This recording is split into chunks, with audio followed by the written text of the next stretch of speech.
Thank you. Over to you, Gavin.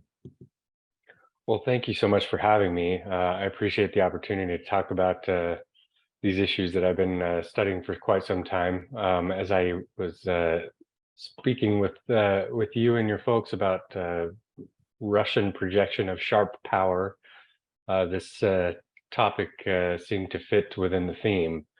And so I would describe, I think I would start by describing Russia's posture in the information space, which is to say its propaganda behavior and in cyberspace as aggressively, imperialistically, and conspiratorially defensive. And I'll outline a little bit of a few of the reasons why here today. But by reviewing some of their foundational strategy documents over the past couple of decades and practicing some strategic empathy for Moscow, I think we can see that their notion of information security, or what they call information security, is inextricably and intrinsically linked to regime security and legitimacy, and it's born of something of a siege mentality. Consequently, rather than perceiving Moscow's behavior in the information space as expansionist or an expression of Moscow's foreign policy, I think there's a way that we can look at the Kremlin's information warfare instead through a domestic and regime security prism, as much a counterinsurgency as an expeditionary strategy, less an escalation and more a projection. George Kennan, the famous American diplomat, in his also famous X-telegram, suggested an interesting duality to the idea of perceived threats to the Soviet state, in that they serve simultaneous destabilizing and legitimizing functions. Kennan wrote that it lies in the nature of the mental world of the Soviet leaders, as well as in the character of their ideology, that no opposition to them can be officially recognized as having any merit or justification whatsoever. Such opposition can flow, in theory, only from the hostile and incorrigible forces. Now, Kennan went on to note how, as long as the remnants of capitalism existed in Russia, they could be blamed for the need to maintain some form of dictatorial society. But as those remnants were liquidated, and thus no serious opposition to the Kremlin was then possible internally, it became necessary to justify retention of the dictatorship by stressing the menace of capitalism abroad. And so I would submit to you here that Kennan's words ring as true for information under Putin as they did for capitalism under Lenin and Stalin.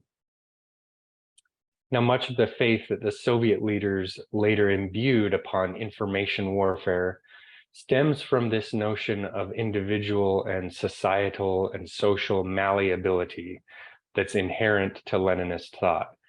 After overthrowing the Tsar in the October Revolution of 1917, the ideological leaders of the Bolshevik movement took upon themselves the task of molding what they called the new Soviet man. Leon Trotsky planned to experiment in societal construction, while Lenin set as a prerequisite for the revolution's survival complete control over all sources of information. Later on, as advanced technologies began to capture both American and Russian imagination during the atomic age, Soviet intellectuals became seized with the prospects for cybernetics, which is essentially the study of control and feedback in complex systems, particularly those that involve human and machine, and its potential social, economic, and military applications. For example, Soviet Admiral Axel Berg propounded on the promise of the new discipline in the early 1960s, and he said, "There are no unknowable phenomena, only unknown ones. Likewise, there are no uncontrollable processes, only those in which the complexity of the task is not yet matched by the methods and means for its solution." So you can see this systemic rejection of any notion that a network might emerge organically or unsanctioned, was emblematic of Moscow's future approach to information and technology writ large. Moreover, the tendency to apply this mechanistic rubric to the complexities of human development and cognition soon permeated Soviet planning. As a 1937 article in the state-run newspaper Pravda stated, quote, "We know that engines do not stop by themselves. Machine tools do not break down on their own. Boilers do not explode on their own. Someone's hand is hidden behind these events." Incidentally, this sentiment enabled Soviet leaders to abdicate responsibility for major failures, both economic and military. Such insecurity likely also underpinned the Soviet KGB's faith in the utility of so-called active measures, the covert tradecraft designed to sculpt foreign perceptions through whatever means necessary, proxies, agents, frauds, and even incitement to violence, perfected by the agency's first chief directorate, which had a dedicated department for spreading disinformation. Dedication to information warfare did not die with the Soviet Union's 1991 collapse, of course. Rather, in the mid and late 1990s, Russian debates about security in the information sphere appeared to center around internal instability, former Soviet republics' growing integration with the West, and a deep desire on the part of many officials, as well as many Russians themselves, to reassert an idea of national unity and greatness. Much of Moscow's thinking about security in the so-called information age found its roots in the search for explanatory power amid the disorienting and tumultuous post-collapse period of the 1990s. In its worst expressions, strategic culture in Moscow gravitated towards the compensatory myth, as Russian pollster Lev Gudkov calls it, of a glorious past disrupted by external forces.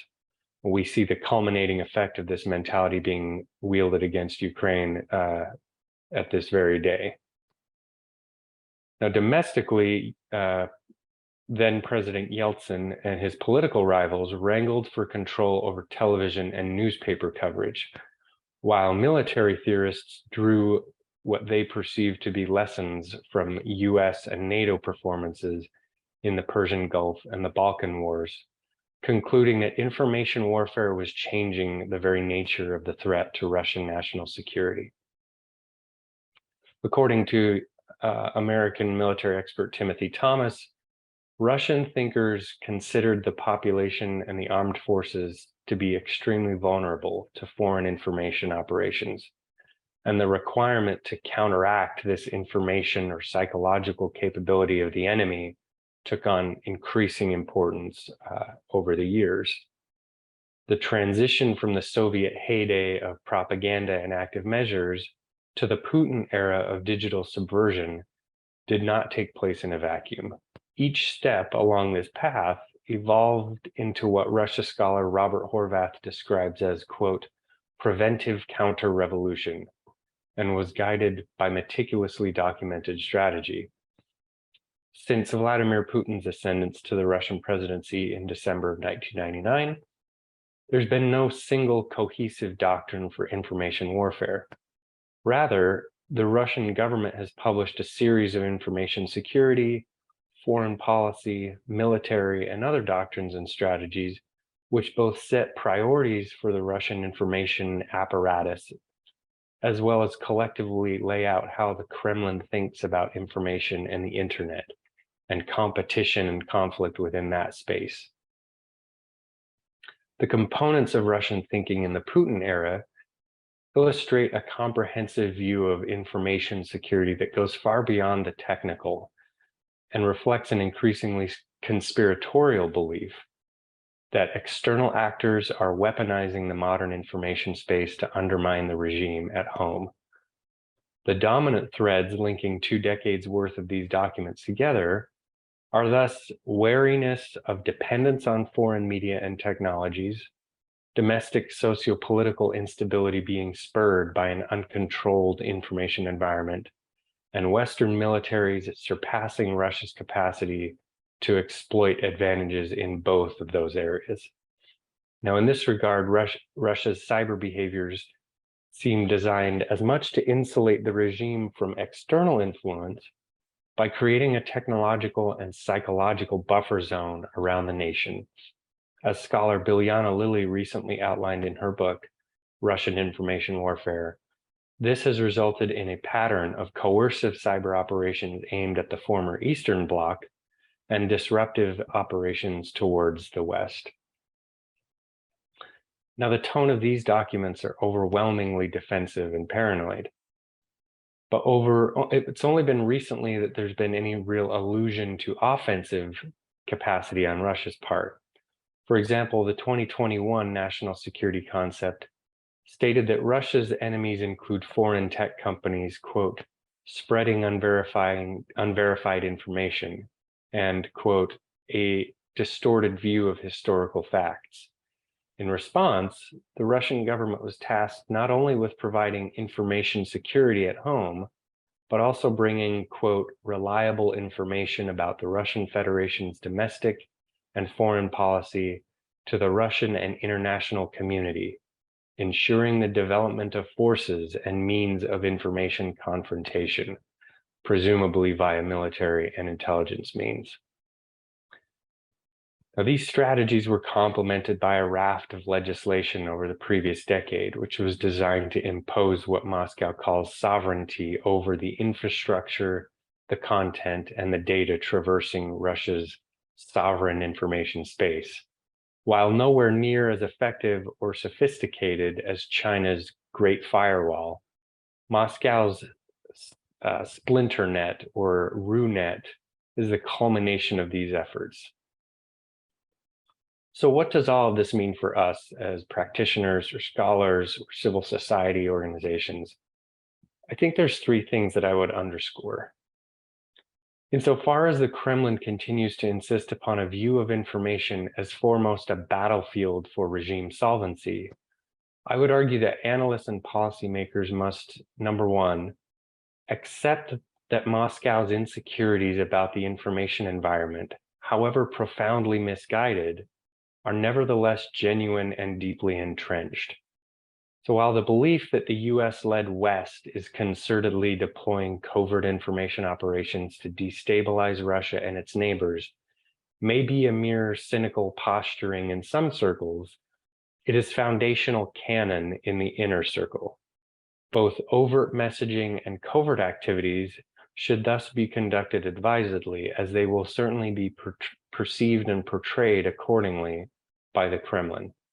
Meanwhile, disabusing Moscow of this notion is likely to be a generational project that is unlikely to bear fruit under a Putin or Putinist regime.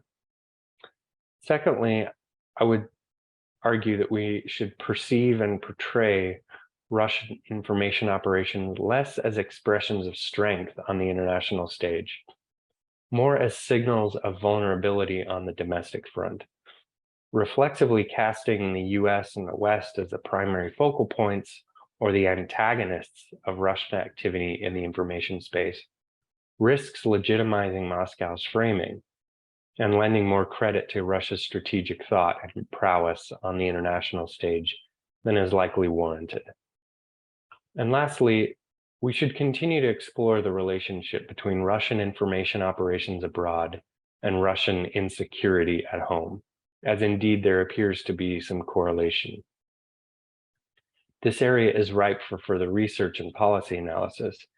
And using history as a guide, the entities and tradecraft Moscow uses to subjugate the information environment in Russia, particularly as failures in the war on Ukraine threaten to spur fissures online, these can likely serve as an early warning mechanism for how such capabilities will eventually be operationalized abroad. And with that, I'd be happy to take any questions or discuss any points.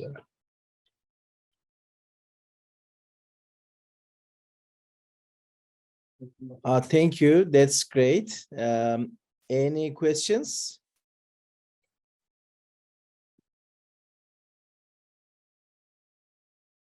Okay, let me start.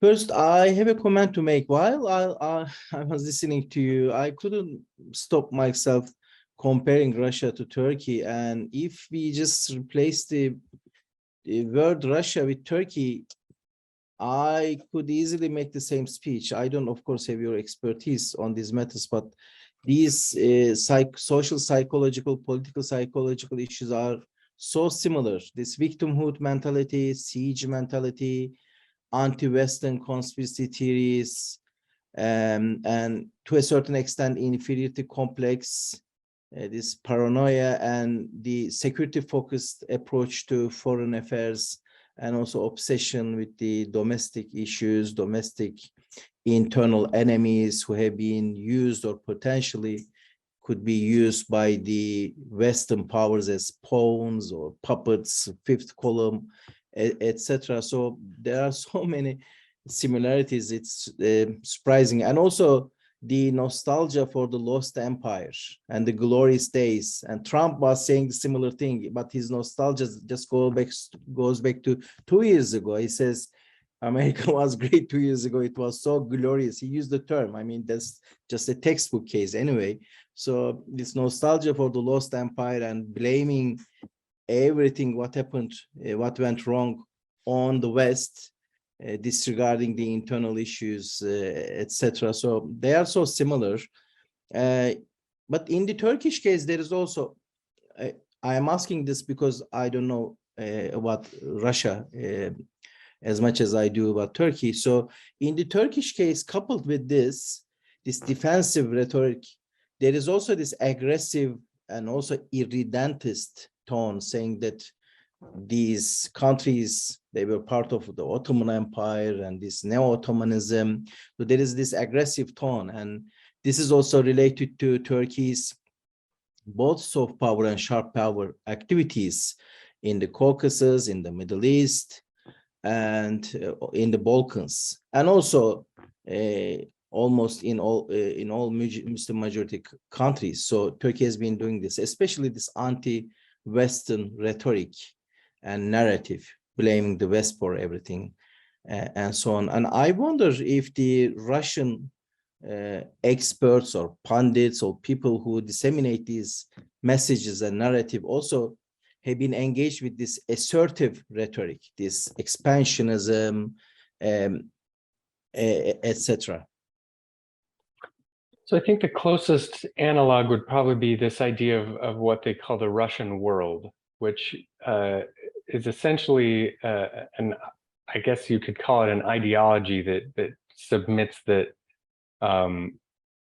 ethnic Russians, wherever they may be, that the Russian state has some kind of responsibility for protecting their interests wherever they might be found around the globe. Typically, that usually means on Russia's periphery. And so you will see, you've seen over the last probably 10 years, a big push to protect the Russian language as it's spoken, particularly in the Baltics or in Ukraine, certainly. And to also kind of maintain the imagery and the historical or ahistorical, as it might be, memory of World War II, and keep those themes alive as kind of a galvanizing influence or a unifying influence with Russian speakers abroad, in hopes that that can sustain Moscow's geopolitical influence abroad. I think where that runs into problems is, again, where that narrative cuts against probably local memory of the Soviet occupation, certainly of the German occupation, but also the Soviet occupation in World War II and afterwards. And certainly where it seems to have, as I would, a sharp edge to it, as it were, and kind of an aggressive or expansionist edge to it. So I think that's, again, Ukraine kind of provides a culminating event. The war in Ukraine right now is really the culmination, I think, of the most violent expression of that sense of parochialism or paternalism over any Russian speakers or Russian influence abroad, irrespective of whether those individuals consider themselves to be part of the Russian world or not. Thank you. I have a follow-up question, but I will stop. Fan, you have a question?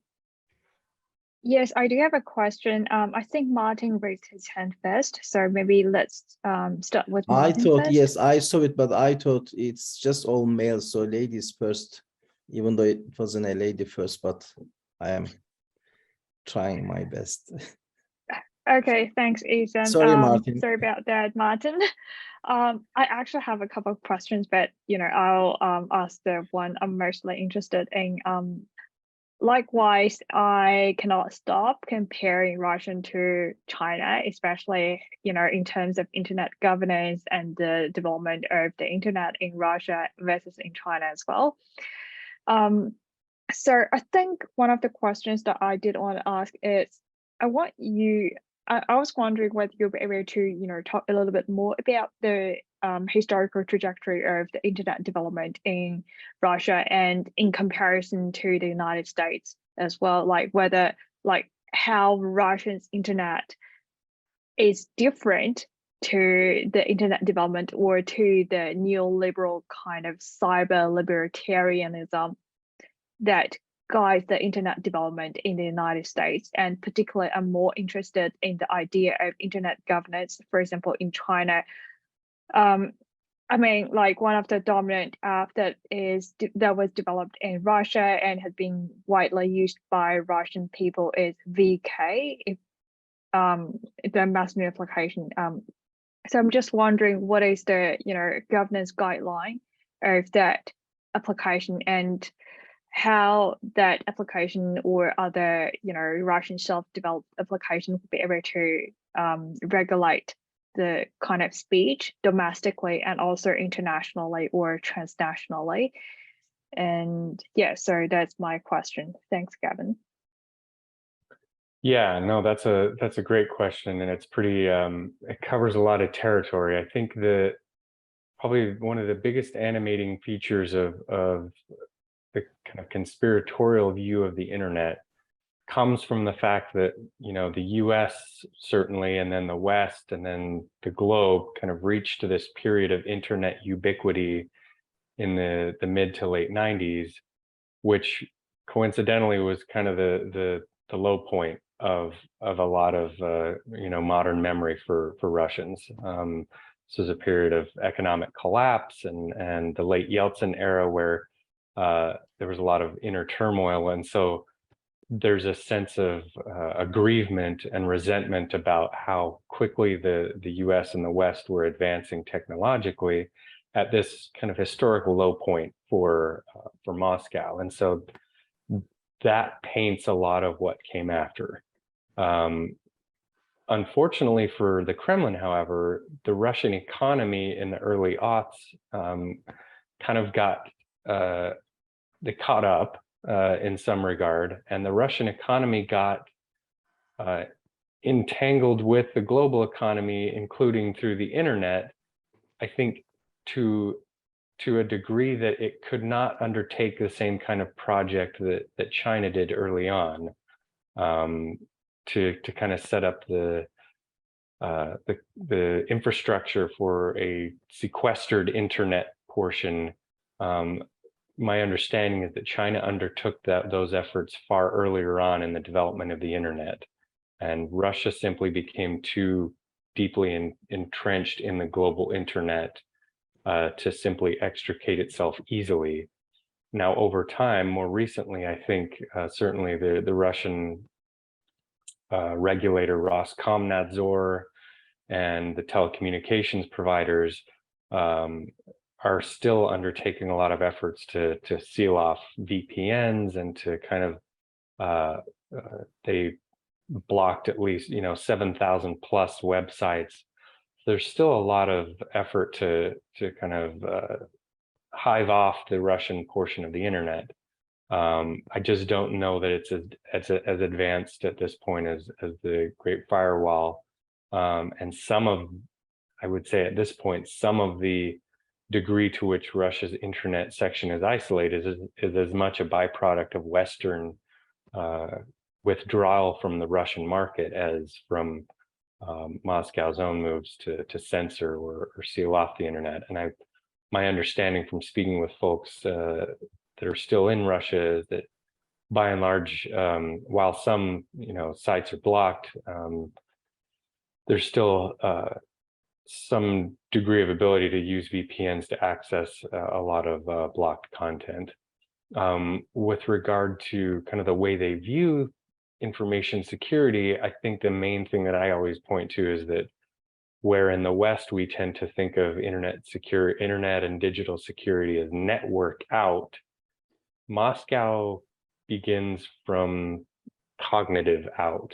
And so that's why I think whether it's in multilateral fora like the UN group of government experts or the open-ended working group on cybersecurity issues, Moscow, as I believe China does, believes in this sense of sovereign space, that not just data, ones and zeros that traverse their territory, but also the ideas and the content that traverse their territory, that Moscow as a government has the right and the sovereignty over that content, and thus that's where the discussions around internet freedom and that sovereignty tend to break down. Thanks, Thank Gavin. you. Yes, thank you, Martin. Yes, thank you very much, Gavin, for what you've been explaining so far. It's been super interesting.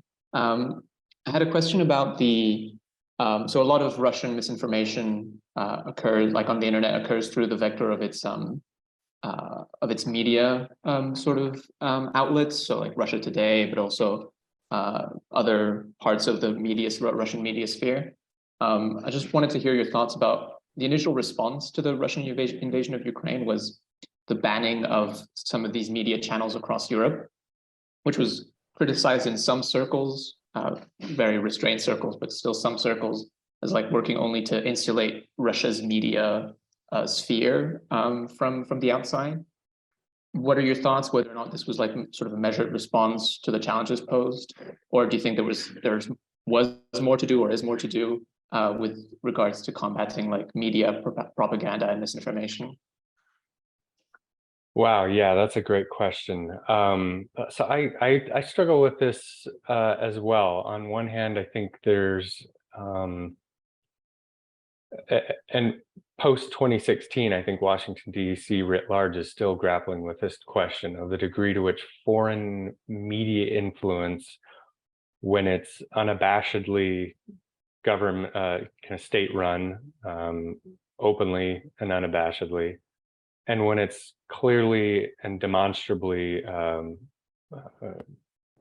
untruth that's being propagated, I think at the very least needs to be made clear and labeled as such, that you're hearing the opinions of a state, of a government, to the extent to which it should be banned or shut off.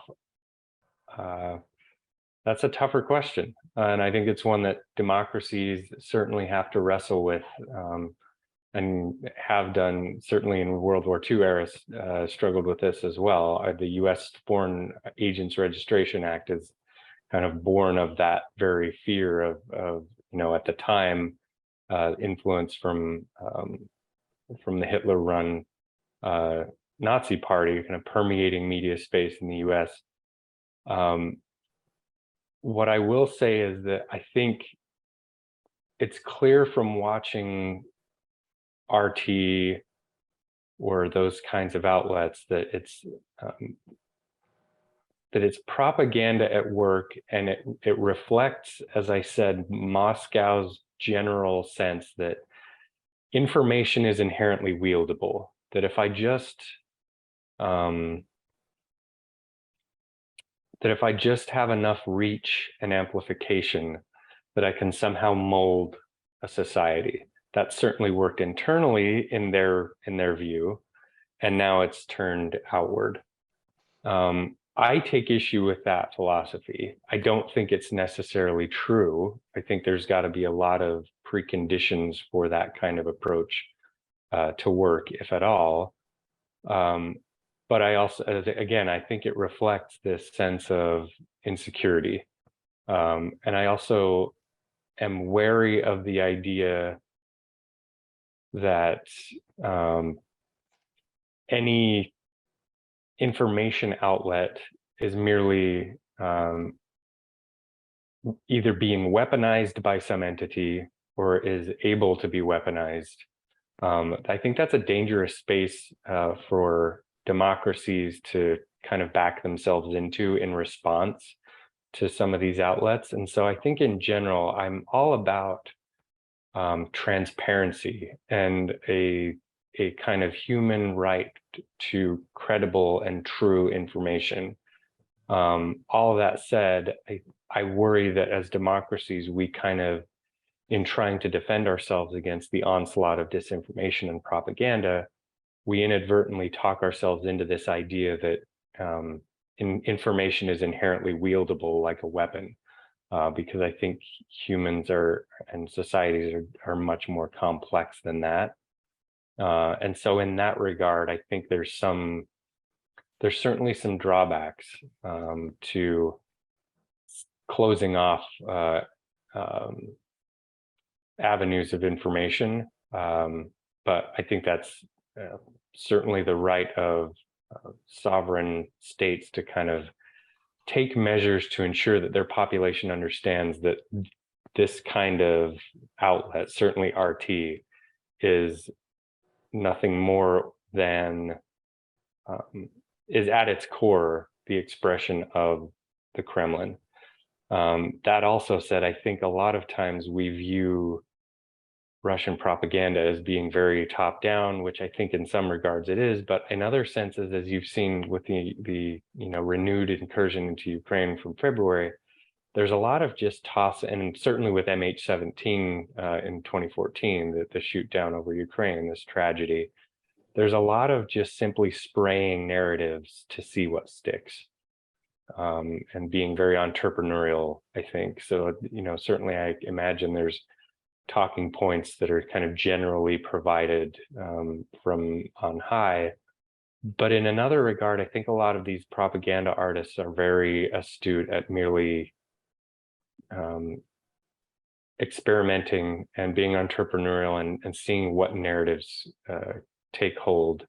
And at the very minimum, so polluting the information environment that no one can really trust much anyway. I think where the Kremlin can't find a narrative that sticks, they will certainly settle for the idea that no narrative gets to stick at all. Great. Thank you very much. That was super interesting. Thank you, Gavin. Thank you, Martin. Herkül Bey? Yes. First, I want to thank Professor Wilde. I enjoyed the presentation. And I have a comment rather than a question. When listening to you, just as Professor İhsan Yılmaz, I felt I was listening about the case, the Turkish case. There were so many similarities.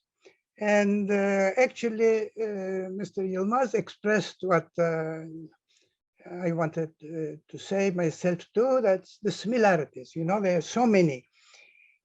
I want to comment on that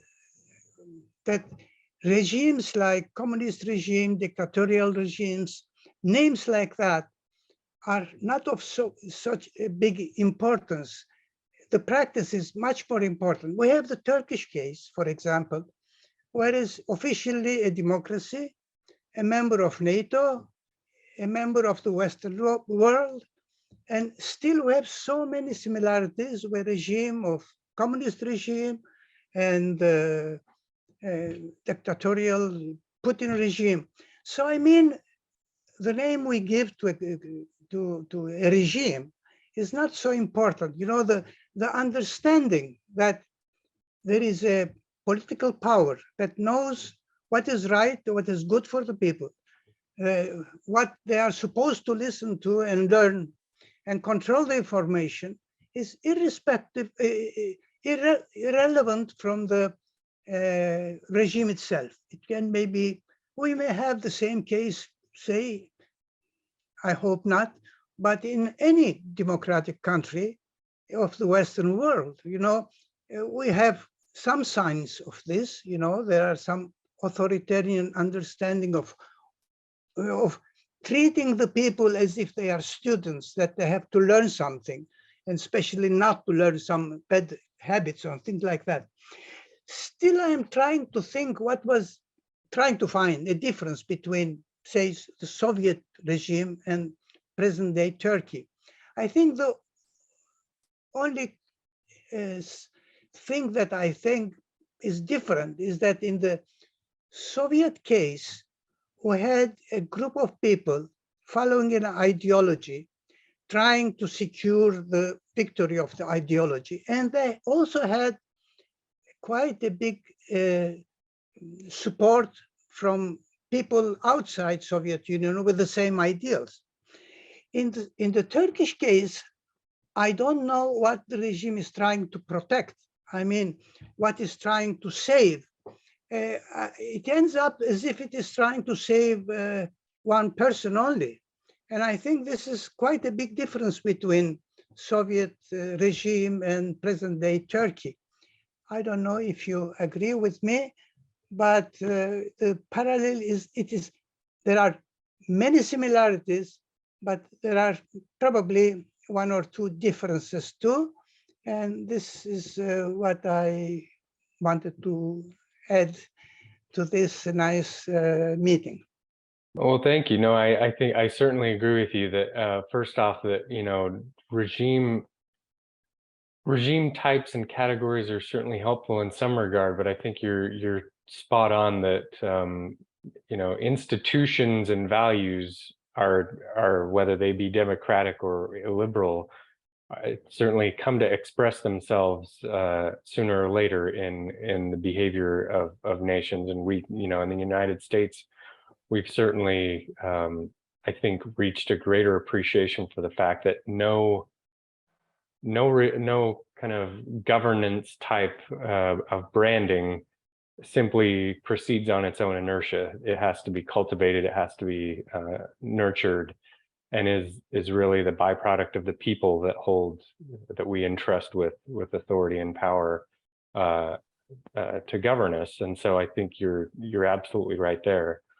I also think there's common threads throughout, call it illiberal or authoritarian impulse, that that we can see that, you know, as I understand, there are through lines certainly over history and across different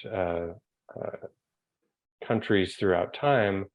I think, to my understanding at least, what's rather unique about the Soviet experiment was, I dare call it, a sense of religiosity. It was from Lenin and Trotsky.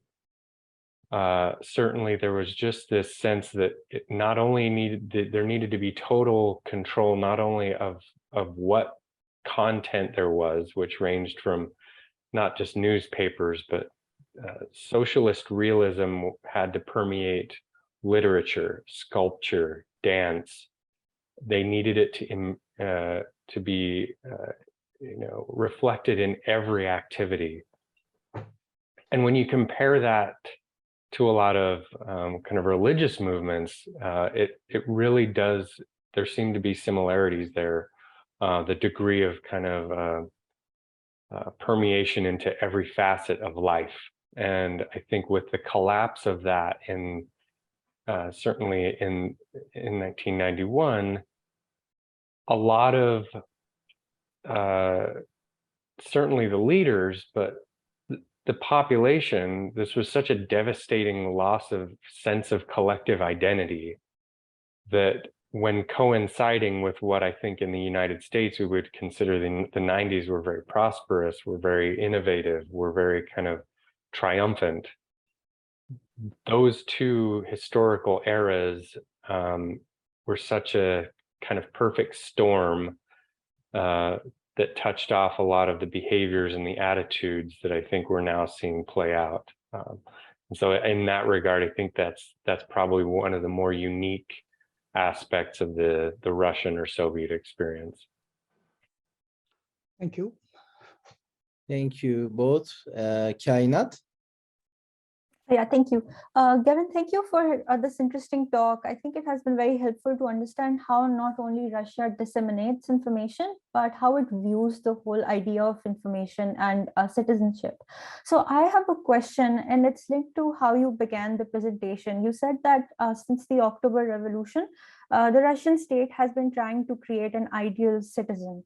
And when you keep that in view, we see that despite all these efforts, the Russian people are not a unified group.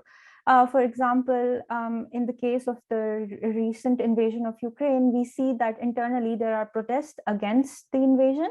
And then there are also protests in favor of, the president and this invasion itself. So in light of this, how are the Russian people within Russia and outside the country responding to whatever propaganda the government has been targeting at them? Oh, that's a great question. I think there's certainly some antipathy towards the current war. I think most of the expressions of opposition came more in light of the partial mobilization that the Kremlin announced, because that really, I think, gave a lot of certainly mothers the sense that their sons might be wrapped up in this. But even there, I think there was, at least for myself and a lot of my colleagues, I think there was a disappointment in the amount of passivity. And I think, the term learned helplessness is one that we use a lot with regard to the average Russian, which is that there's not many avenues for the Russian opposition to the extent that it exists as a coherent unit, which I think is highly in doubt. It's very difficult to see what avenues or what shape it can take. And I think the most effective opposition to the war, to the extent it's even possible, will have to come from intra-elite splits about the future of Russia, because I think that stems not only from the fact that there's been so much repression over the past 2 decades, kind of this gradual tightening of any opposition forces and crackdown of any of its leadership, but also the very kind of paternalism that derives from the very era that you outlined. Bear in mind that it was only over, just over 100 years ago that the October Revolution took place. And at that time, the vast majority of the Russian population was peasantry. It was illiterate. And so that was part of this idea that Lenin undertook, that we're going to shape this highly educated and industrialized nation. And in a lot of regards, the Bolsheviks and then later Stalin were very successful at that, at rapidly industrializing and rapidly educating and advancing this very prosperous society. However, within that system, there's also this sense of paternalism, where the relationship between, let's say, the governed and the government is very, very different from the way that certainly in democracies we relate to ourselves and our leaders and hold them to account.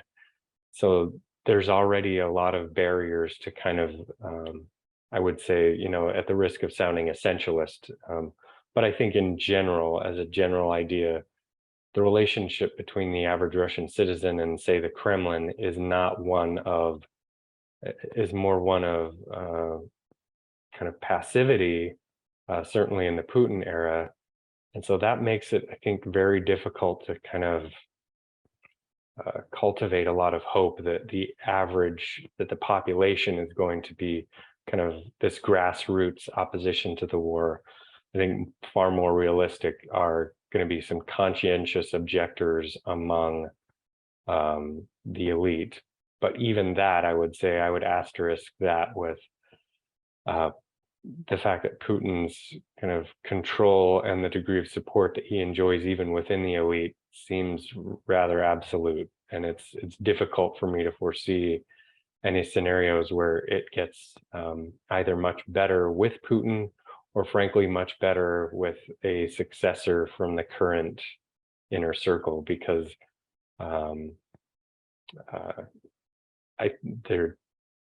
they're very convinced of the justness of their cause, however brutal it's proven to be. Oh, thank you. Thank you. Pan, you have another question? Good. Yes, I have another question. Thank you very much, Gavin, for the wonderful talk and also all the detailed, insightful explanations in response to the questions. I think I kind of want to get some of your insights on Russia firing missile to Poland earlier today or later last night, depending on which time zone you are. And I was wondering, like, there are some assumptions from the media that it is planned, and some media say that it's, it's an accident. So I'm just wondering, like, what do you think was the intention of Russians that move, and what kind of misinformation, disinformation, or fake news, or Russian government support propaganda that we might see in the next, for example, in the next weeks, and in what kind of form? Thanks. Yeah, so at present, very early in the morning on 16 November, I think it's still unclear, at least to me, whether this was a deliberate move, whether this was accidental, whether this was an errant Russian missile, Russia-fired missile, or an errant Ukrainian defensive missile. I think we just don't have all the facts as of yet. As far as the reaction, I think it's fair to predict, and I think it's already taking place, there's going to be a reflexive move by Russian propaganda outlets to claim that this is a provocation, that this was undertaken by the Poles or the Ukrainians themselves, that were under the puppetry of the UK or the US or NATO. I think that's a reflex that they instinctively revert to. Which is of the same kind of type that we saw post in 2014 with the shoot down of a Malaysian airliner, and so I think that's probably a predictable move on their part. That at the very least buys them time to come up with something else and something better in their mind. As the facts begin to emerge, I think they will pivot off of whatever the facts suggest. There will then be a pivot towards another narrative and another narrative. The main thing is to keep in their mind the focus off there's no legitimate universe in which it could possibly have been us or, and again, I think that's just learned behavior. It's reflexive on the part of Russian propagandists, and they have a very, the 22 years into Vladimir Putin's reign, I think these guys have a great sense of kind of knowing what will please the boss and knowing how to spin events in a way that at least keeps options open for Moscow. And so that's my sense of what's probably going to happen, irrespective of which facts come out from investigators in Poland. There's going to be obfuscation and deflection and yeah. Thanks, Gavin. Thank you, Gavin. And yes, I think our timing is perfect. we have no more questions, and yeah, it's a few more minutes left, but we can stop here. And we had another great talk today, which I enjoyed a lot and I learned a lot. We will continue having our conversations. Of course, it's a very complicated issue, as Gavin underlined. And we will have this session on YouTube very soon, so that people who couldn't join us today because of the time differences and many other reasons, they will be able to watch this. And next week around this time, we will have another great speaker, hopefully. And until that time, thank you. Thank you very much, Gavin, again. Thank you. Thank you so much. For all the best of luck in your work. Thank you.